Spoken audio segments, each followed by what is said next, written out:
that broadcast is live. All right.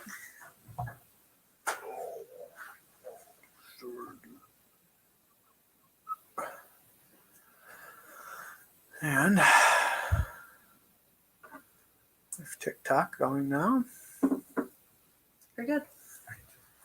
All right, welcome everyone. For those of you tuning in here on YouTube, if you could give us a thumbs up letting us know that our audio and video is working, that would be excellent. For those of you tuning in through TikTok, if someone there could also give us a thumbs up, letting us know that our audio and video is working. We want to make sure that we have everybody on the same page before we go ahead and get started. Okay. Also want to see if I need to turn up my volume here on TikTok. So if it is too quiet, you guys let me know. Okay, Alex, Amy, Shauna, good to see you guys. Thank you. We got a thumbs up here on YouTube that everything's working. We got a thumbs up from TikTok as well. Okay, very good. All right. So we're going to give this a second for a few people to tune in before we get started with today's Sunday service. I do want to encourage you guys to start posting your prayer requests, healing requests in the feed. Okay, Pastor Paul will be taking those and making a list later on in today's service. We will be focusing in on those prayers and healing requests. Okay, so feel free at any point to go ahead and post them. So looks like we have a few people tuned in here. I am going to go ahead and get started. Welcome, everyone. I'm Pastor Ivy Rivera, psychic medium. This is Roots Revival InterFaith. I am here with my fellow reverends. We have numerologist Danny Johnson. How are you, Danny? I'm doing great. How are you? I'm happy to be here. Good. Me too. We have Reverend Christina Del Rey, our astrologer. How are you, Christina? Great. Okay. And we have Reverend Paul Casey, Healing Arts. How are you, Paul? Great, thank you. All right. Very good. So today we are in part 3 of our series on shadow work. If you missed the previous 2 parts to this, where we broke down different red flags that you may be getting in your life about needing to do shadow work, how to do shadow work, the history of shadow work, how to be really effective in doing so, and how to get past some resistance that you may have in regards to it. You could check out our previous 2 weeks. Now, you can go anywhere that there is a podcast, but you could also go onto my YouTube channel at Ask Ivy and just look up in the playlist and it'll say Roots Revival Interfaith. Okay, so click on the church and all of our previous services are also listed there. So before we get into today's service, I do want to encourage everyone to feel free, again, to post your prayer requests, your healing requests.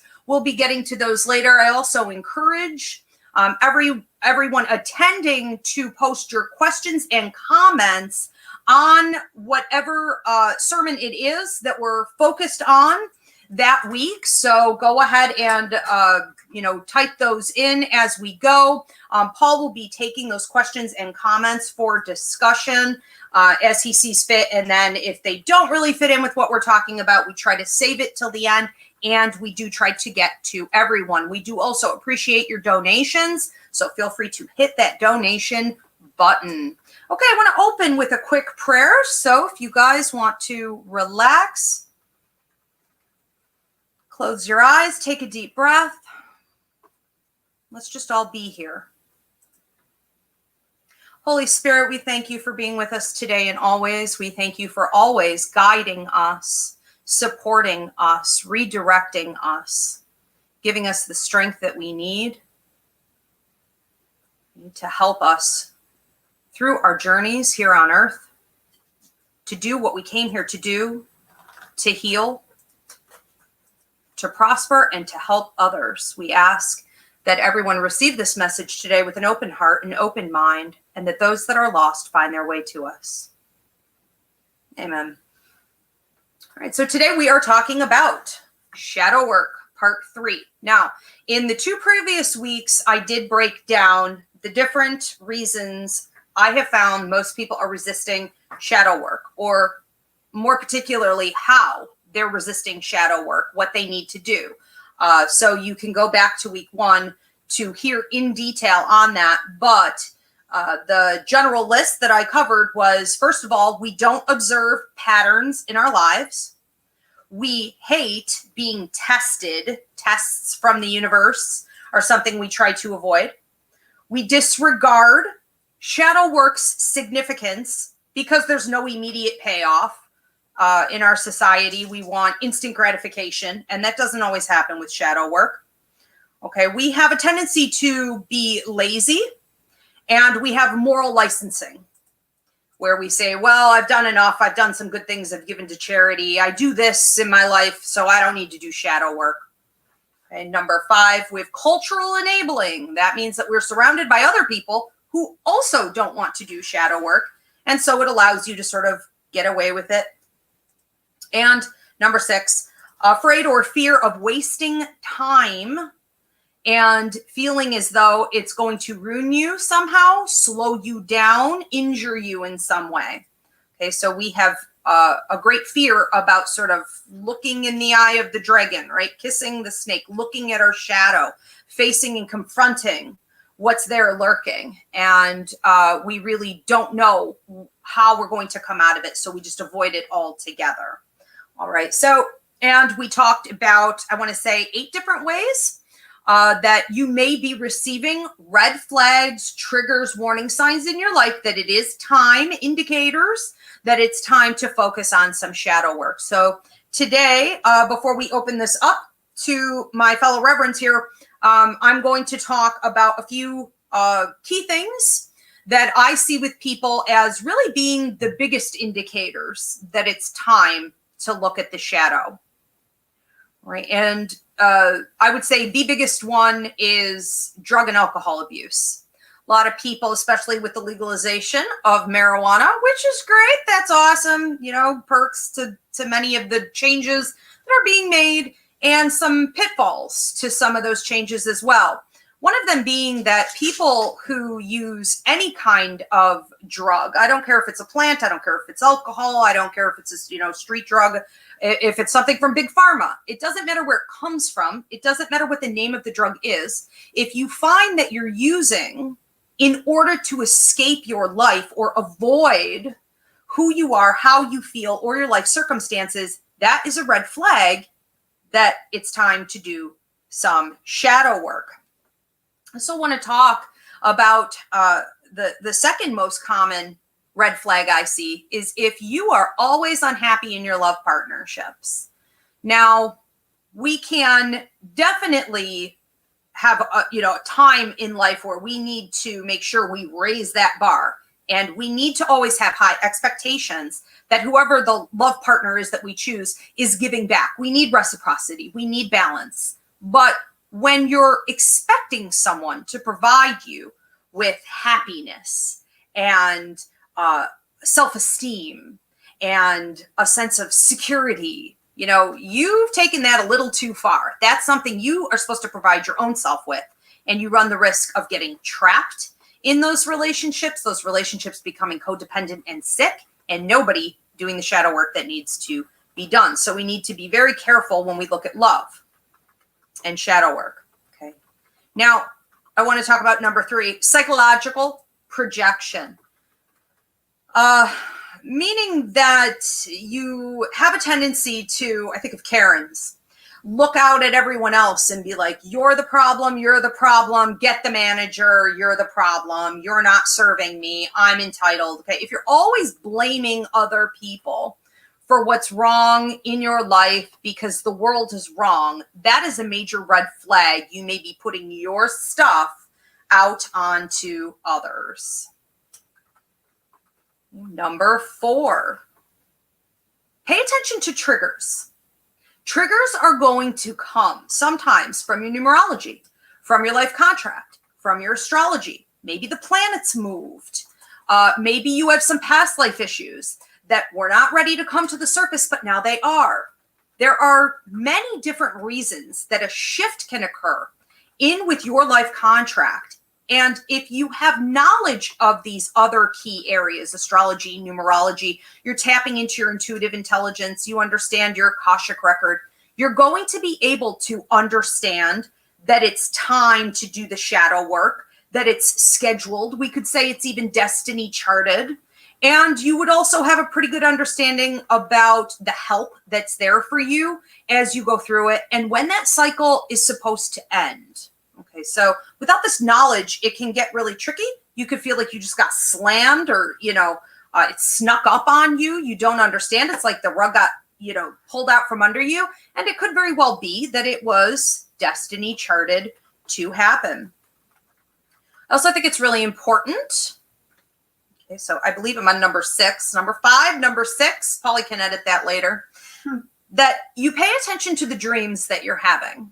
If you start to have very, very vivid dreams that feel a lot like prophecy, but they don't make any sense as something that would come up in the future, you may be dealing with some level of self-care, self-development, self-growth that involves shadow work. So in a way, these are subconscious dreams, but it really is very much like a war, like a battle. And they could look a lot like nightmares or excessively hard work. Your dream state could become disruptive, exhausting, and you may wake up feeling like all you did was work all the time. So pay attention to the way you're sleeping. Now, usually when this is happening, you're going through a phase in your life where there's shadow work that's ready to be dealt with. You'll have trouble just even dozing off. This may be a time where you start having a few glasses of wine before bed, or you go and you get those sleeping pills. You start to find that you can't relax because the thoughts that come into your head, the energy that comes to the surface as you're dozing off, when the veil gets lifted between the worlds, as you're dozing off and waking up, it is the truth. It never lies. That intense reality is something that could make you want to resist going to sleep at all, because then you're going to be in the shadow work. You're going to be forced to do it. So we resist sleep and we find that we can't relax. Okay. You may also be having flashbacks. So this could happen at any point. You're working, you're driving, you're going along in your day, you're having a lovely time, and all of a sudden you may have flashbacks, visions to something traumatic that happened, or you may be overwhelmed with feelings or emotions and you don't really know where they're coming from. Pay attention to these patterns. It may be time to do some shadow work. Okay, and number 7, last but not least, having a procrastinating attitude in life. A lot of people like to say, well, I'm just lazy. I don't think there's really any such thing. I think that laziness is coming from a place of fear. Humans are designed to work, okay? We all enjoy relaxing sometimes, but I think it's very easy to say, well, I'm just lazy, instead of saying, I have a lot of shadow work to do. I'm clearly afraid of my own prosperity, and I don't know what's going to happen once I start living truthfully. So procrastination and stagnancy. Okay, stagnancy in your circumstances. Has your life looked the same for many, many years in a row? Are things not changing and developing? Are you not facing any challenges or leveling up in any way? That's stagnancy. That could be due to a lack of shadow work. And I think that embarrassment is a huge part of it. Shame, embarrassment, not understanding where it's coming from. Sometimes that can come out as ego. So it could come out as though you're just really controlling and you have a really maybe high opinion of yourself, or you judge others or need to manipulate all situations. But that at the root could be embarrassment or shame, all indicators, all right, that we need to do some shadow work. And before I open this up to Christina, Danny, and Paul here, and you guys tuning in, I want to talk about the benefits. We haven't ever talked about that in this 3-part series. What are the benefits of doing shadow work? Well, we see higher immunity. We see increase in health and wellness, an increase in energy level. We see an increase in happiness. We see better communication between you and other people, an increase in positive relationships, but also healthy boundary setting, ceasing of self-destructive cycles, and more stable moods. Who doesn't need that? Okay. Life's hard enough without a bunch of shadow work making you moody and imbalanced. Okay. So that could also be an indicator. Okay. I want to open this up to you guys. Well, I was thinking while you were talking that, it kind of starts, everybody has shadow work, so people shouldn't really be ashamed of it because everybody has it. It's in the birth chart too. And your 4th house, your 8th house, and your 12th house are all related to past life. And you're going to have, especially if you have planets in those houses, you're going to have shadow work in those areas. And if they are harshly aspected, you will also have that. Even if you don't have planets there, you look at the ruler of those houses and you would see what they were doing, and you can pretty much follow the path of where the shadow work is. And, some of it, like I said, some of it is, it comes from your family and then the habits that you developed. And this kind of starts in childhood when you talked about not wanting to face the dragon. Well, if you had a parent who sheltered you all the time, it'll be fine, it'll be great, you know what I mean? Didn't kind of be real with you. There's a certain amount that kids can handle, and it's a delicate line, but you have to know where you have to be real, and then not be like all rainbows and unicorns. So sometimes when they get older, the kids get older, they run from it because, they're not used to facing it. A lot of this comes from parents, not being afraid to face it too. And of course, everybody does the best they can with what they know, but it's just a bad habit. So now you're running from things instead of facing them.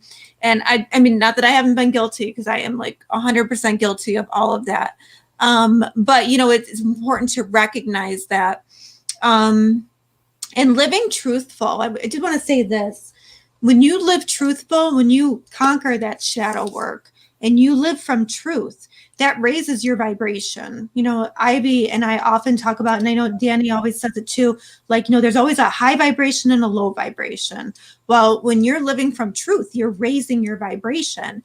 And that's what happens when you do shadow work. You release your lower frequencies, and then it makes room for the higher ones. And then you become lighter. You feel lighter, like you're almost walking on air. And it's like the light gets in, kind of like we talked about last week, I think, where we said, when you get broken, it allows the light to come in.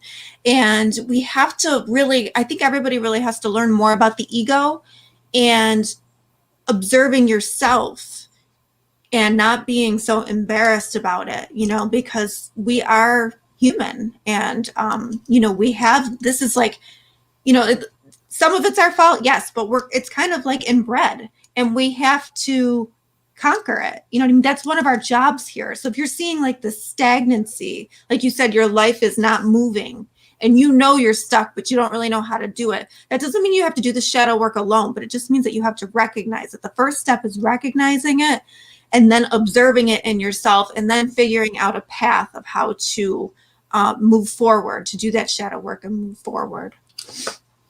Yes. I just want to say real quick, because I know you guys are going to jump in here too, but when you said that releasing it makes you lighter, what happens when we get lighter, folks? Well, then law of attraction actually can operate. Your manifestation can operate. Your prayers, what you've claimed for yourself in the universe, can actually come to you. Right? It's almost like tapping into that low level energy, or being stuck. Let's face it, being stuck and blocked with that low level energy is like a brick wall around you, and you can't have those blessings. A lot of times we hear teachings on manifestation and law of attraction and all of the tricks, and we don't understand why we're doing everything right according to the system, but we're not getting any payout. And it could be this: you've got to raise that vibration. You have to know that you're worthy. And when we have a dark lurking shadow, we often don't know that we're worthy. and it's heavy and it's low. And, you know, the universe responds to energy. And it really is like, you know, it's like sucks the life out of you. So your energy is there and it's not where it should be. So once you do the shadow work and you lighten it, you know, you're all of a sudden you have more energy to put into other things, which is just so key, you know.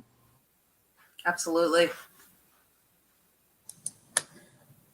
And I love that you brought up the benefits of shadow work. It is really important that we discuss the how and like the reasons why we might avoid it, which I think all of us have experienced, but the benefits of it are so rich.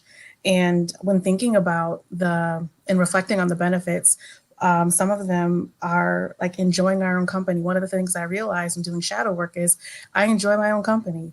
I enjoy doing simple things by myself, you know, like writing in my journal or laughing at my own jokes or just watching something. Like I really genuinely enjoyed it. It's kind of like when you savor a good meal. That's how I started to feel when I started to do my shadow work. And also it allowed for me to figure out where my value comes from. So it's just like I believe we were having a conversation in a certain capacity about joy. And it's just like, where does your joy come from? Does your joy come from something external or does it come from something internal? And if it comes from something external, if that thing, whatever it is removed, where are you going to find your joy? And it kind of feels like the same way with value. Like, in what ways and in what areas do I value myself? And if it can start from me and God, then that's something that can be something that can't be taken away. And that's something that can be permanent. That's like a permanent place that I can continue to come to. It is also, with regard to relationships and doing shadow work, it kind of moves us from a place of scarcity to a place of abundance. Because, you know, when we think about and I remember myself before I really started doing the shadow work, like the bulk of it, like the real kind of like the engine turning on of starting the journey and thinking, you know, the what ifs, like what if this doesn't happen or what if that doesn't happen? Once I started the shadow work, it was just like, well, if you're not, you know, if you need to go and do something else, that's okay. But this is my plan. This is the plan that God and the ancestors gave to me. And I'm not trying to, make them angry. So I'm going to do what I have to do.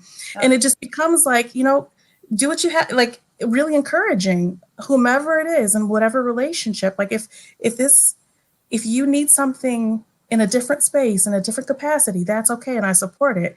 That ironically draws people to you. Even when you're not trying. And it's like, and you're just saying, you know what, God bless, you do what you have to for yourself because I'm going to do what I need to for myself. That is ironically,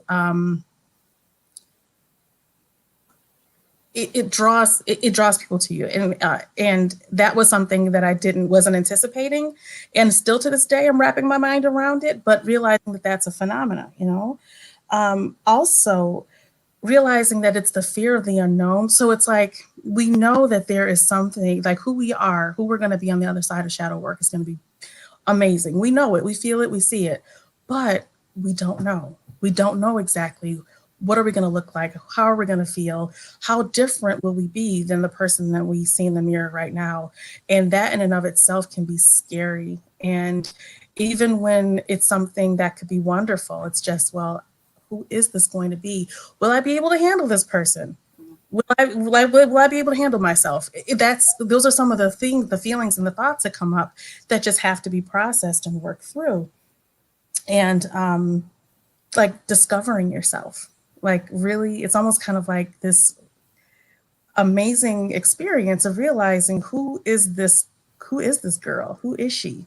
And what has been there the whole time? And we're loud.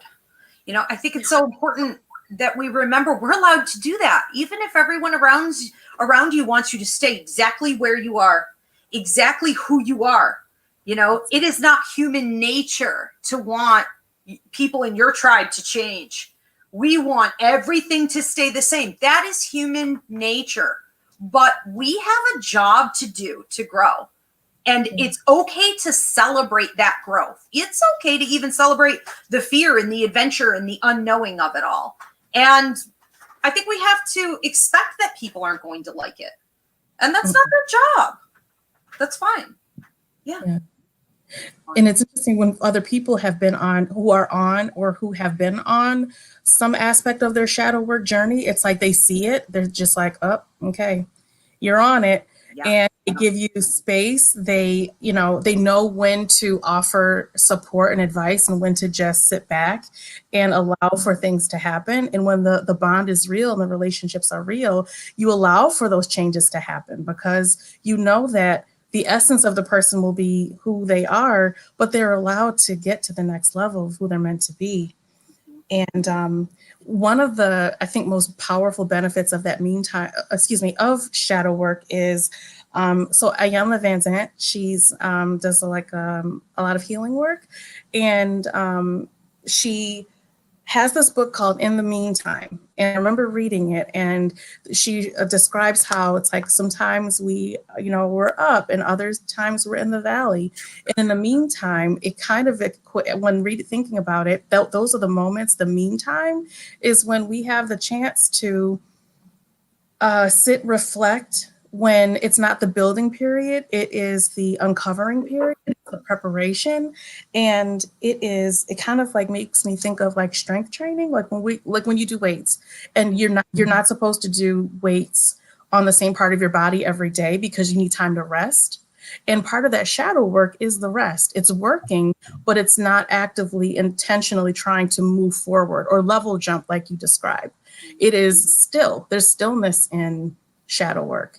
And by doing the shadow work, it shows us how to manage the in-between moments. So in moments when I have to rest, I know how to productively use my time. I know how to rely on my support, my spiritual support that's there. And I know when to back off a little bit and just allow myself to be. So it's kind of like the practice of doing it gives you the tools to know how to engage in it the next time you have to do it, because shadow work is going to be a continuous, lifelong process. So once we have the tools and we're able to do it, it's empowering in that way. And you know that you can do it. And even when you know, okay, I'm not quite sure who this next version of myself will be, but I know that she'll meet me where I am, and she's going to love me. She'll love me as I am. So it's a powerful space. That's right. I love that. And I always hear the same thing in my head from spirit anytime I'm trying to avoid it. And that is get comfortable being uncomfortable. This isn't a mad dash to the finish line. This is a process. So just go with the flow. We say go with the flow, and then people say, I don't want to hear that. It's too easy. It sounds like it's going to be enjoyable, but the flow is being able to breathe where you are, and you do get more comfortable in that discomfort if you're not going against the waves. And we'll get there. Paul, you wanted to say something too? Yeah, I like that. When you were talking about the heaviness of shadow, it made me really think. Like, I never really put this together, even though it's right in the words there. But like, what is a shadow? It can only be caused by light, so it doesn't just exist on its own. So anybody who has, this really big shadow, has this journey to go towards the light. It's just like, the weight of it can be removed, and it's even more so, I think, like if you feel like the heavier it is, the bigger benefit there's going to be. That a candle isn't going to give you a big shadow, but like a big spotlight will. And, so the brighter that is, the more healing, the more benefit there is, and the lighter you will be. So it's like you have to just kind of look at everything as like the inverse. This can only be caused because there's something, good, something brighter, something bigger, and it's like obviously really hard to see because sometimes you don't even realize that you have to do it. You just say, oh, this is something I just realized this problem, but I don't have to do anything about it because I realized it. But since there's so much more, something far more beneficial, shining the light on it, it looks bigger. And for the past couple of weeks when we were talking about this, I was thinking about Plato's allegory of the cave, right? obviously it's really all about a shadow and what it is and how you're looking at forms of things. And so, it's like when you identify, you see, okay, here's this form of a cup, but it's not actually a cup. So it's like if you just saw that and said, okay, that's a cup, I'm healed. You're not. So then when he goes up the stairs and he sees people showing an actual cup to project, more projection, right? This image in this shadow of a cup, he that's when you realize and you say, okay, this is whatever I thought my problem was, something is behind it. Okay, but I can only see it because light is shining on it and elucidating this for me. And it's even in that word right there. But then, obviously getting up to continue this allegory here, getting up, you can the cats. My cats. My black cat, you can ironically enough, came in the shadow, like yeah. a shadow Nice blasting shadow. through the door. Yes. So once you get up and you do realize, if you're not familiar with the allegory, he gets to the top and he sees people shining, holding the images, seeing that he was just being shown and told different things his whole life. Then he can leave the cave. And this is like if you live your whole life in a cave, how is that first breath of fresh air going to feel? And how much is that light different than someone just blasting like this other light here? So, there's always a brighter light on a heavier shadow. And I think that it's just that, people need to realize that as well, that it's not just their shadow weighing them down. It's what is the benefit that is really shining the light to make it look so big, I guess is what I'm trying to say. And can I just play off of that and say that I talk about this endlessly, right? To my clients, to my students, I'm always trying to preach on the burdens that we come to earth with, the trials, the tribulations, the pain that we go through. It is all for the purpose of tapping into that high vibration, doing the healing work, and being able to go out there and help others. The more you have gone through, the more of a healer you are. The more you go through, the more purpose you have here on earth as a light worker. The more wisdom and power and leadership ability you have, but you can't just get it without doing the work. So we need to remember that the most broken of us are those with the most power underneath all of that like rubble in the cave, for sure. I love that analogy.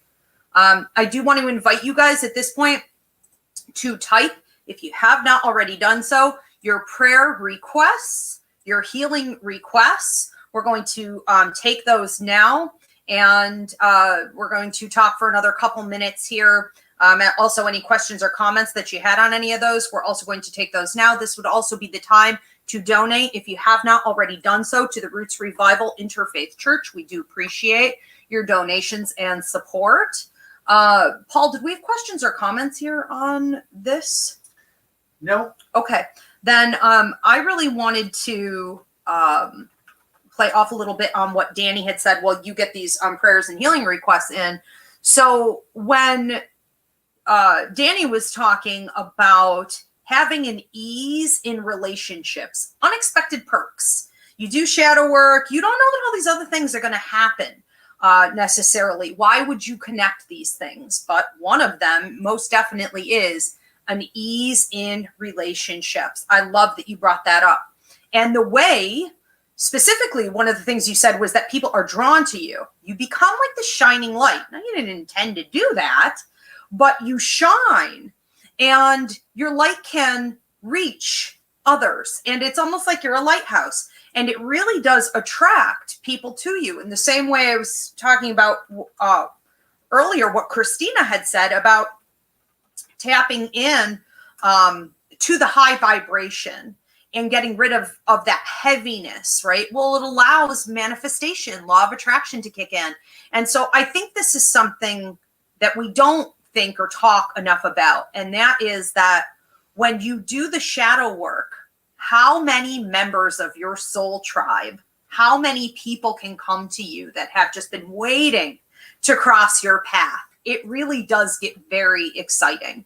And I have found that those relationships are more and more meaningful, even the ones that are just short. It's just, you just bump into somebody and it's just a brief encounter of a little bit of work. Everything just has so much more value to it. And all of those sort of heavy, more toxic relationships that were struggles and battles, they just fall off. Everything gets better. I wanted to touch on, you had mentioned something about people looking for their mate to be their end all be all, make them happy. And, I see this a lot. Like, people are like, oh, I just need to find somebody to make me happy. And, they'll find somebody that'll make them happy temporarily. And, and then things kind of come crashing down. And then, because that's not, you know what I mean? Like, that will only suffice for a little while. That feeds the ego, but it doesn't help you on the inside, because you have to start there. And when you are, whatever goes up must come down. So if you're like high on a person, they're great. And like most spiritual people, we know what goes up must come down. So we try to stay like level. We try not to get too high, because we know that, it's just spiritual law. So, but you're setting, if you are looking outside of yourself, you're setting yourself up for that, and then you're setting yourself up for disappointment. You're setting yourself up for, even, more shadow work later on. And it really had nothing to do with that person. It was really about you. And I think it's a form of addiction, like we were talking about earlier. Mm-hmm. Like, you may do this with food. You may do this with lovers. You may do this with alcohol. You may do this with, a new social media account. I mean, if you find yourself like compulsively like binging on something, that's definitely a sign. And it seems like we have the science behind this. We talk about love partners and expecting so much out of them. We have the science behind it. This is all about their pheromones. We're just reacting to each other's smells, and after 3 months, they don't smell so good anymore. You start to, reality sets in and things like this. But it's like, we don't want to hear that. We don't want to know that. Why do we not want to know that? Because we are avoiding, for sure. And that's a nice way to do it. I think it's that pattern too. If we find that we're always attracting lower level relationships, they're probably trying to do the same thing. Okay. We got to vibe higher and you will just attract higher. A lot of people don't understand that the reason they haven't found their real life partner is because they haven't done the shadow work. Right. And when you're with the right partner, they will support your spiritual work and you will support their spiritual work, and it'll just kind of flow. Right. But if one person is way off of the other one, that's when the imbalance kind of, is there, and that can be tough. Right. And this ties in with the numerology as well. In previous sermons, when we've spoken about the life path and the expression and the heart's desire number being central to who we are, and when we spoke about numbers having both light and shadow sides, a couple of the numbers 1 through 9 that where there has to be real concerted effort to make sure that the shadow sides of the numbers are not being kind of like relied on. And those are the numbers 2 and 6. So anyone with a life path or expression, life path being the path that we walk, the expression number being the soul, the person, who we are, and the heart's desire number being like at the core of who we are. Number 2 representing relationships, anything that's relational, valuing communication and togetherness. And the thing is, that's a beautiful thing. However, when there is shadow work to be done, and shadow work is an individual thing, and if there is this kind of avoidance where, well, the other person, can the other person handle if I do this? Will the other person feel uncomfortable if I step into my greatness? What will happen to the other person? And that's, though probably well-meaning, is a cop-out for ourselves, because our responsibility is to ourselves. And by loving ourselves, that's loving God.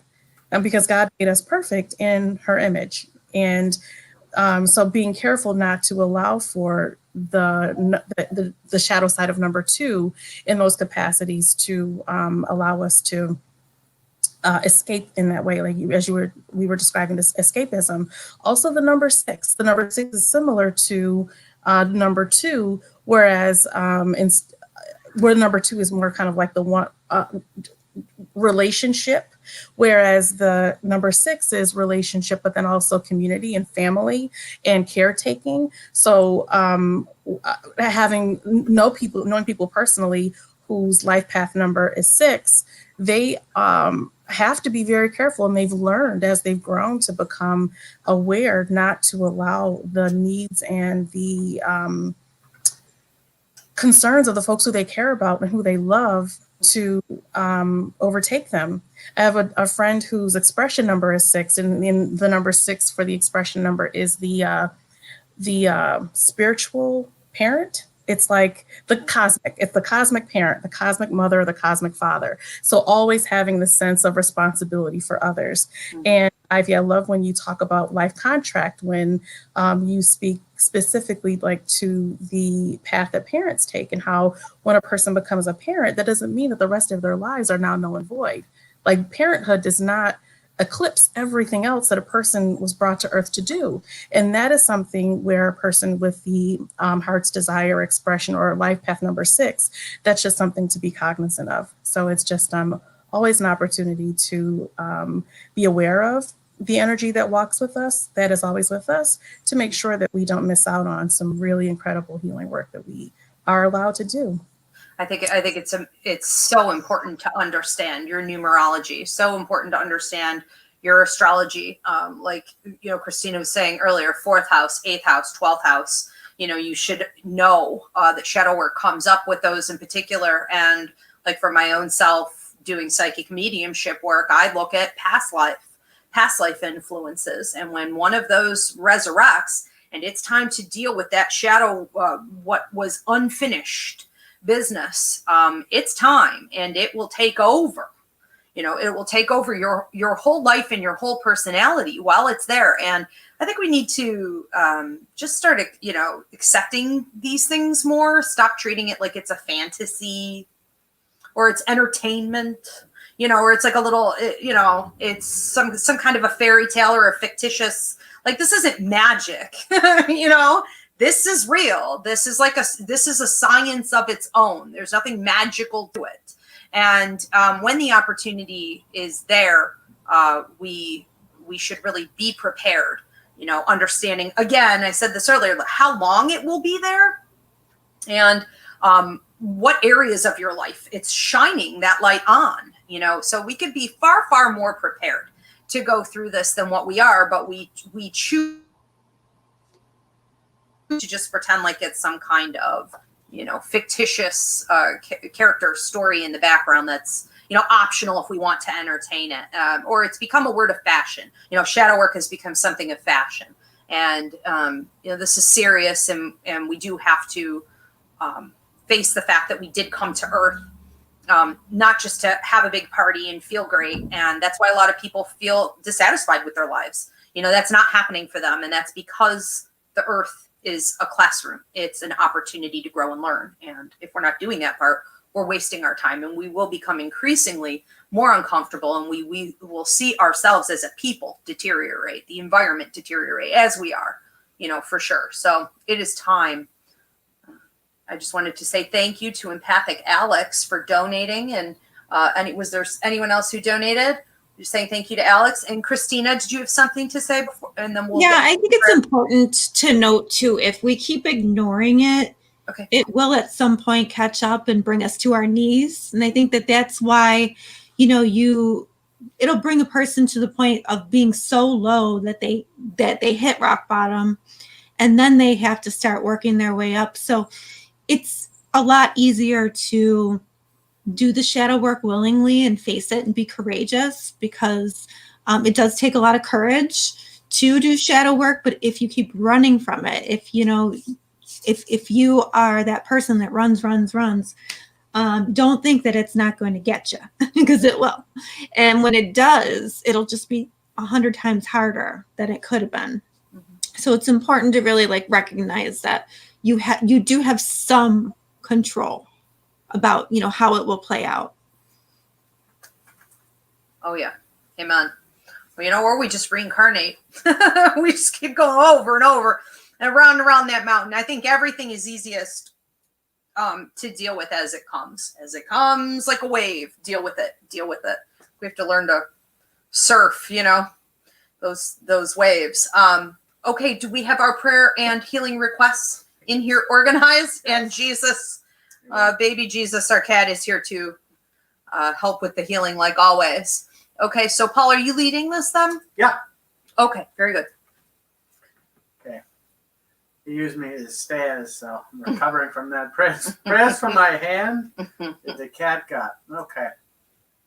So we'll start with Alex, who's looking for prayers and healing for her grandmother who is going into surgery on Tuesday, the removal of breast cancer. So prayers and healing to her grandmother. Hope that it all goes well. Let's claim that for Alex's grandmother, family, and the surgeons, doctors, everyone, staff. Claim that healing and skill. Amen. One from Denise. Is praying for a positive outcome from a doctor visit on Wednesday for bladder issues, as well as family dog Emily to get answers for her nosebleeds. So let's lift these up for Denise, bladder issues, and her dog's nosebleeds. Let's claim prayers, healing, great outcomes for Denise. Amen. It's from Shauna, who's looking for prayers to help keep her moving forward in her self-healing and to stop moving backwards. So let's claim this for Shauna to keep moving forward with her healing. Amen.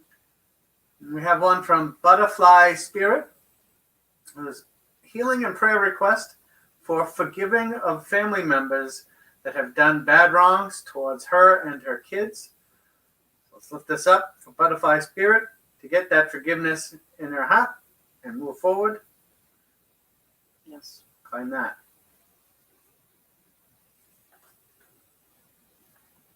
I just want to add anyone who is feeling double-minded, has a tendency to take one step forward, two steps back. For those struggling to make a decision and keep it set to do better in their lives, I pray that this week they be given that extra boost of strength and assurance and a willingness to try a better way, a healthier way, instead of battling themselves. Self-defeatist behaviors, want the chains broken on people suffering from that.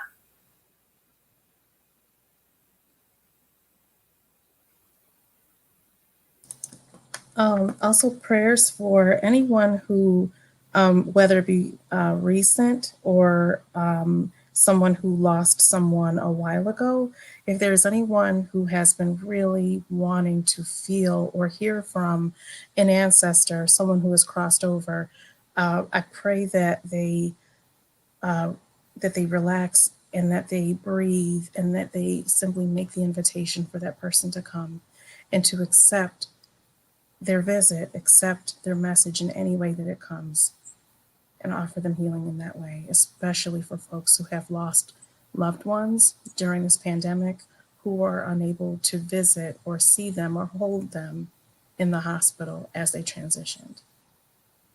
Prayers for their healing. I also want to pray healing over anyone dealing with kidney stones of any kind. I want to pray healing over bladder infections and liver problems, as well as lower back issues or any kind of back pain, chronic back pain,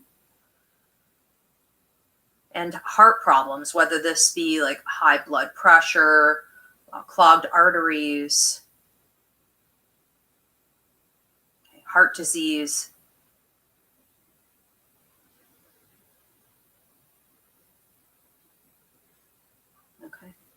Thank you, Spirit, for being with us. Please send all those that are lost to find this video, and we continue to send healing for those of you who post your prayer requests afterward as well. Amen.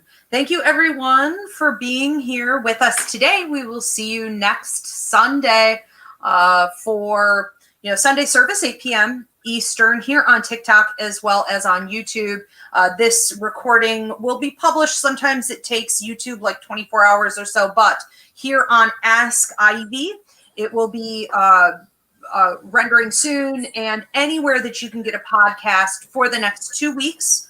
We will be discussing, our sermon topic is on being woke. What does it mean to be woke? What experiences might you be having with this? And the part 2 of that is being woke alone. What happens sometimes when you wake up to the Holy Spirit and you wake up to your own growth and healing and working with the universe? Your life becomes purposeful. It can often be very lonely, and that can throw a lot of people off their game. So we also want to touch on that in week 2. All right. Thank you so much, Reverend Danny, Reverend Christina, Reverend Paul, Spirit, and baby Jesus over there. Thank you. Thanks, everybody. We'll see you next week. Thank you. This is wonderful.